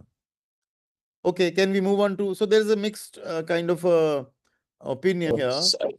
Although, most people want to take the etiology into consideration, but there are a few who don't care for the etiology and use either of the combination, equally. Next slide, please. Okay, what patients do you consider to have high bleeding risk? So do you do, Vishnu, for all patients of HCC, upper GI endoscopy, even if somebody has no history of bleeding? Upper Yes, GI sir. bleeding? We do that. Okay. So To do you look, consider, whom do you really consider as having high bleeding risk? as a patient with varices, obviously, and with macrovascular invasion, portal hypertension, low platelet counts also. These people are at high risk, I think. So would you like to have them, do the banding and then do the treatment, or? Yes, sir. Absolutely. So anybody wants to comment on this, because this is more of a GI related issue. Satya? So for us, I think the GI varices and the vascular invasion, and obviously if there are like portal hypertension and all these things, so they are usually at a high risk. And I think the IM Brave 150 trial very clearly said that if you want to plan your patient for atezolizumab, then the patient should have at least underwent upper GI endoscopy in the last 6 months. So we generally tend to follow that rule. Nikhil? Yes, sir, I would agree, sir. Before planning atezolizumab, we have to get an upper GI endoscopy. If there is varices, a banding ligation must be done prior to starting BEV. And obviously, these patients have CLD, splenomegaly, having thrombocytopenia, INR might be raised. So the bleeding risk is always there when we are planning for atezolizumab. So how frequently have you seen upper GI bleed post atezolizumab? Sir, I would say that we choose our patients very carefully before planning, and in my practice, not that frequently, I would say, sir. Very, very rarely, if the patient have been screened properly, and yeah, so the not much, sir, in my practice. Yeah. Vishnu, Yes, sir. incidence of bleeding. Sir, it is low. I agree with Dr. Nikhil, because the patient selection is very meticulous before starting Bebas. That could be one reason. I see more bleeding in patients with TKs, and I've seen patients who are receiving dual IOs also. I think the proportion of those patients are more with bleeding.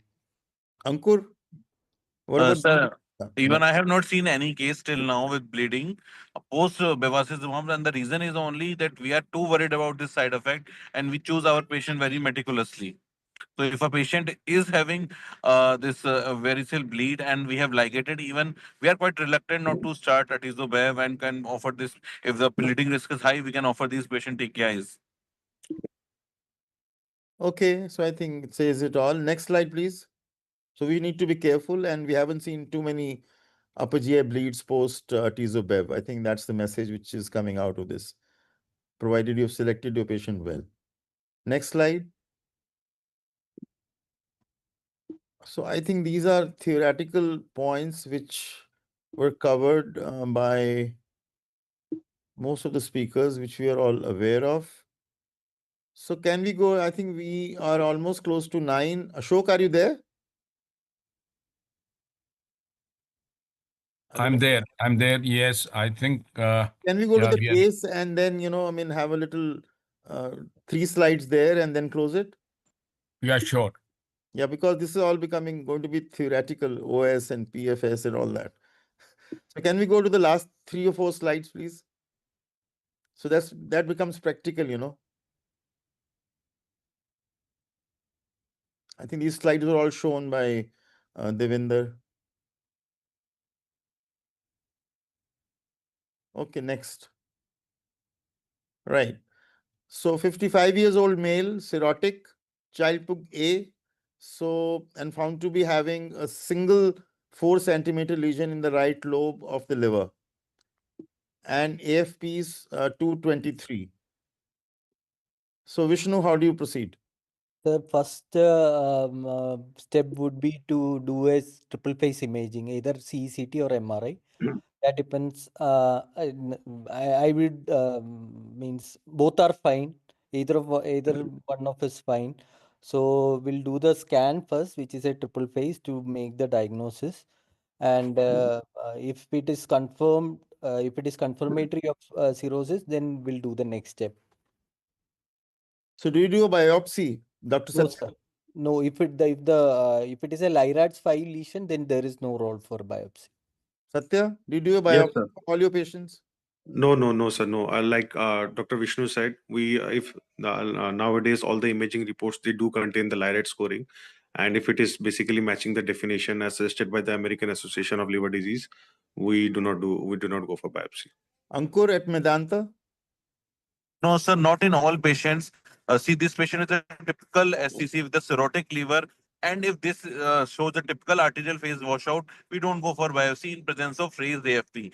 Now, if in any case, any criteria is not met, like there is a lesion with a typical radiological appearance, but both AFP and PIVCA are normal, we do offer these patients biopsy. And in case patient is having a non-cirrhosis, a lesion without a cirrhosis, we go for a biopsy in that condition. So you are in the era of NGS.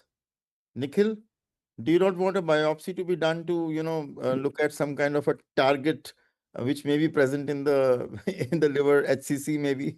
Nikhil, I'm just No, sir. No, sir. I won't consider, as mentioned by the other panelist also, if the imaging features are suggestive of HCC, arterial phase enhancement, venous washout, portal vein washout, then I won't consider with raised AFP in background of cirrhosis. So I think more of it would be like multidisciplinary care requiring there is role of radiation oncologist, interventional radiologist, surgeons. And I think as medical oncologists, we don't have much role if it is a single solitary lesion. Okay, let's go to the next slide. So as Hari said, triphysic CT done, LIRADS 5. What next? So how do you treat? Ankur, the 4 centimeter lesion, child Puge. Sir, if there is no lymph node and there is a solitary lesion, only 4 centimeter, I will like to discuss for the liver transplanting. Liver transplant. Vishnu? Yes, sir, I agree, sir. But that depends on the age and comorbidities Age also. and comorbidities. Yeah. So 55 years old, no comorbidities. Sir, definitely. Liver transplant. The two things are there. One, it will cure the HCC and it will cure Cellular the cirrhosis. cirrhosis also. So my plan of action would be, first option would be a liver transplant only. Patient doesn't want a liver transplant. So then we'll discuss with the surgeon for resection. If they are willing for surgery, I'll refer the patient for a resection. Satya, you agree? Patient Uh, doesn't want transplant.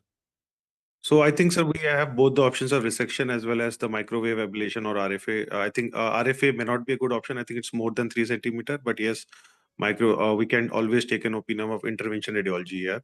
Or in that case, there are some upcoming reports of SBRT also, although not much established, but some radiation oncologists do at some center I have seen also going for SBRT if none of the other options are available there.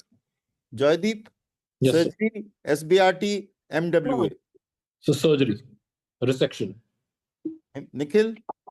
Yes, a resection should be the first preference. RFA, MWA, if tumor size less than 3 centimeter away from the portal vein, then maybe interventional radiology opinion can be taken. Okay, next slide, please. That's the last slide, I think.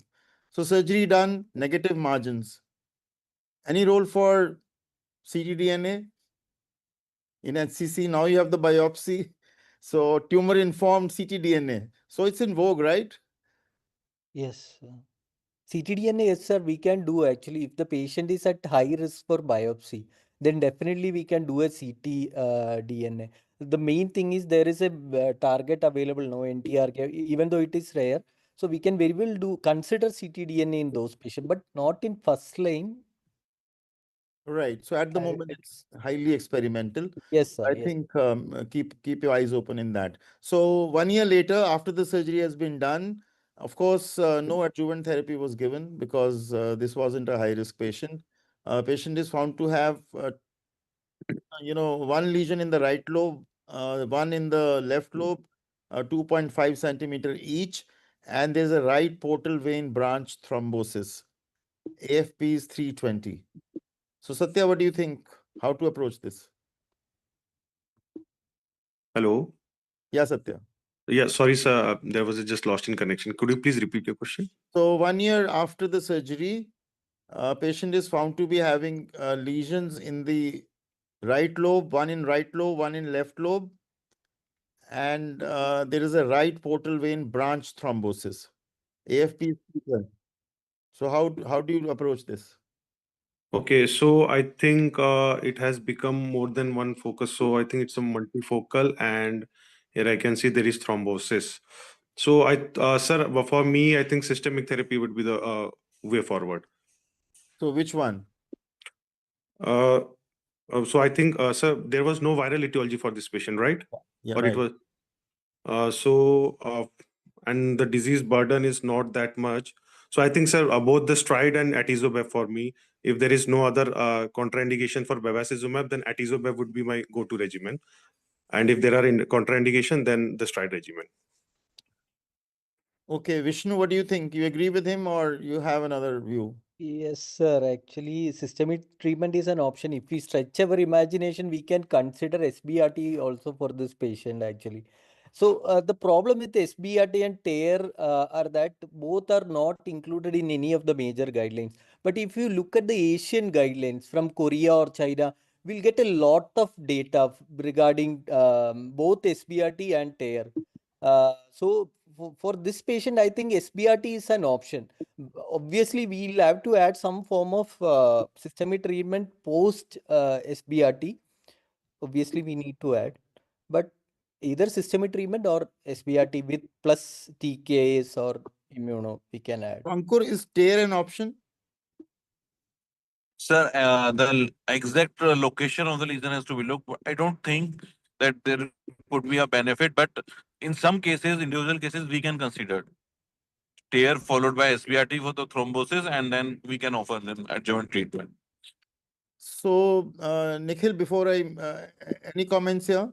Sir, I feel that liver-directed therapy must be done in this patient, either TACE or TARE. So we must be consulted with an interventional radiologist as well as the radiation oncologist for radiation to the portal vein thrombosis, followed by systemic therapy. I think all therapies do help. Great. Joydeep, yeah. your thoughts? So I believe that the portal vein is invaded. So I think systemic. It's a Barcelona stage C. So systemic therapy, my stride regime would be my choice. So I think I just brought this situation for all of us to understand that the importance of MDT, because one person is saying tear, the other is saying SBRT, and third is saying systemic therapy. So I mean, it's so very important for each patient of HCC to engage with each other, so as to, it's not that one team is going to be incorrect and the other is going to be correct, but there is a role for interventional radiologists, their role for radiation, there is role for for of course the medical oncologist, and then maybe a transplant at the end of the day when you find the portal vein branch is cleared. So I mean, we are at a very fascinating point in this time where you have so many modalities available for looking at a patient who has HCC, which is BCLC-B, unresectable, or at the moment not resectable, but it can be converted into a transplantable situation. So I thought I'll just bring these points here. And you do have immune checkpoint inhibitors, which are going to stay with us now for some time before we have a major new discovery to handle these patients of HCC. So I think, Ashok, we are in time. Yeah, absolutely, very much. And thank you, Dr. Sham, for that wonderful exposition. Only you could do it. And Thank you. yeah, I thank all the panelists and Ankur and Dr. Devinder for their wonderful talks. And Dr. Sham, thanks once again for accepting this invite and making it so amazingly practical and so insightful.